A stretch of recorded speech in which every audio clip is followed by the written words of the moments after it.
Welcome back to AB Squared. I am Jeremiah. We are the alleged bored bigots. People are not their opinions. People are their actions. We've talked about some nonsense words in the past. We talked about how truth is objectable reality. It's objective. It's what we observe, and reality is what God kind of dictated. It's observable. It's fixed. And one of the realities in this world we got to witness recently, pretty locally, was a tragedy. A reality of a tragedy. And with that tragedy came the reality of love and pain and other different sort of emotions and feelings and things that we as humans have to process. And with me today is Paul in spirit. I turned him into a pig because he was being a pig. Now, he'll be back with us on the next one.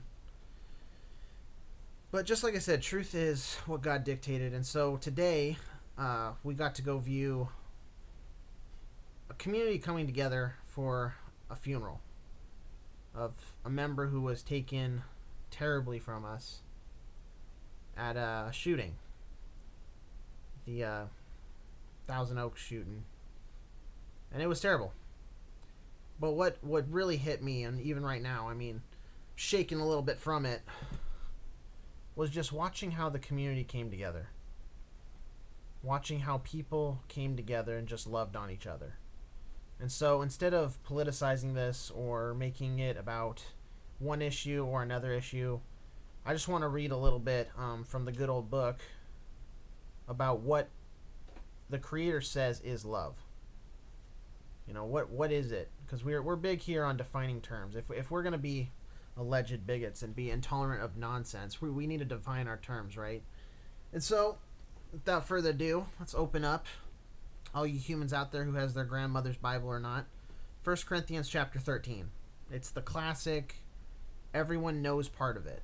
And so we're just going to read it, and afterwards maybe just talk and say a few minutes, say a few words, and maybe the voice of reason will chime in. And we'll kind of just talk about what we saw and go from there. Anyway, so verse 1. It says, "If I speak in the tongues of men and of angels, but have not love, I'm a noisy gong and a clanging cymbal. And if I have prophetic powers and understand all mysteries and all knowledge, and if I have all faith as to remove mountains, but have not love, I'm nothing. If I give away all I have, and if I deliver up my body to be burned, but have not love, I gain nothing. Love is patient and kind. Love does not envy or boast. It is not arrogant or rude. It does not insist on its own way. It is not irritable or resentful. It does not rejoice in wrongdoing, but rejoices with the truth. Love bears all things, believes all things, hopes all things, endures all things. Love never ends. For as prophecies, they will pass away. As for tongues, they will cease. As for knowledge, it will pass away. For we know in part, and we prophesy in part, but when the perfect comes, the partial will pass away. When I was a child, I spoke like a child. I thought like a child.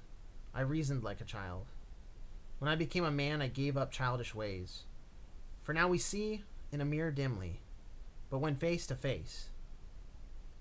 Now I know in part, then I should know fully, even as I have fully known. So now faith, hope, and love abide, these three, but the greatest of these is love." I'm no theologian. I'm no great pastor. I'm no great sage. I'm just a normal, everyday person, just an average bigot. But I know that today the community came together and showed some love. And we got some footage of just people just standing together in solemn love. And we talked with some people out there. We tried to interview very respectfully. No rude nonsense questions. Just, hey, do you know the person involved? And why are you guys out here?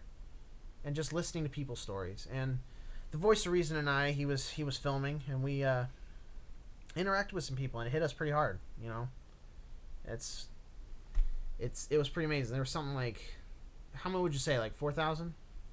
Probably. It's about 4,000. About 4,000 people out in front of the cemetery, just lining the streets, and just standing there together in love, just enduring together, right? Just abiding together. And I thought that was beautiful. What do you think?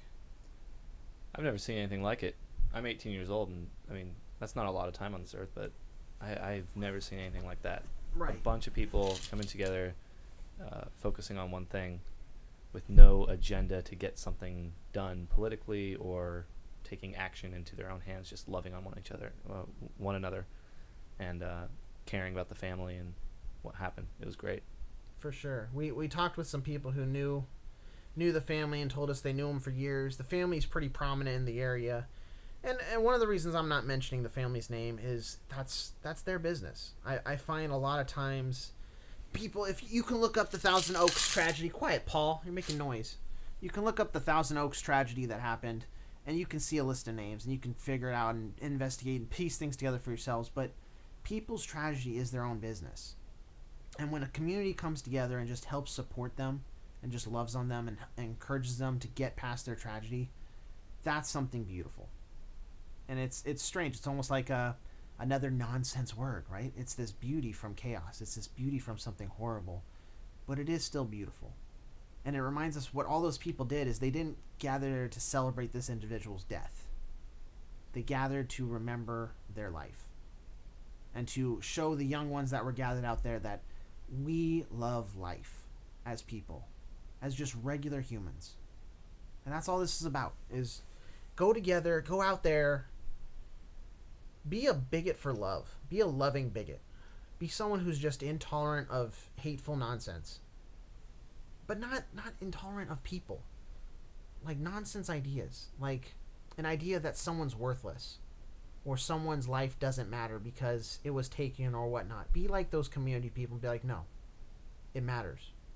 We're going to come together and we're going to just endure together. We're going to bear this together. That procession happened today. Tomorrow there will be a sort of march thing. We're going to look into that as well. I'm hoping it's just something like this. I'm hoping it's just people coming together and proving that we can heal. I hope it's not people politicizing stuff, because that's not what people need. I was talking to the Voice of Reason's relative, and he was saying when people politicize pain, it stops the healing process. It stops people from healing. And a lot of people are like, well, thoughts and prayers, they don't work, they don't count. It's like, it does. It does matter, and it does count. Why? Because it's not about some political issue, as today proved, as the videos that we'll hopefully have up for you to see will prove. It's about people coming together and healing. And the only way to do that is to seek truth. And that truth is found in the love of Christ, in the love of his word. And what he clearly said there was love. You know? Anyway, I'm Jeremiah for AB Squared. Just encouraging you to go out and be a loving bigot. Go out and love people. Be intolerant of nonsense. But be 100% bigoted for love. Anyway, we'll cover something the next time. Go out there, and that's all I want to say. Quick, short, no hubbub-baloo. But just remember to love someone out there. Like, really, really care. Invest your time. Invest, I guess, your money. Whatever you got, just invest in someone around you and make them realize, make them remember that they're not worthless. That every person here has value and needs to be loved. Go out there, be a loving bigot. I'm Jeremiah for AB Squared. See you next time.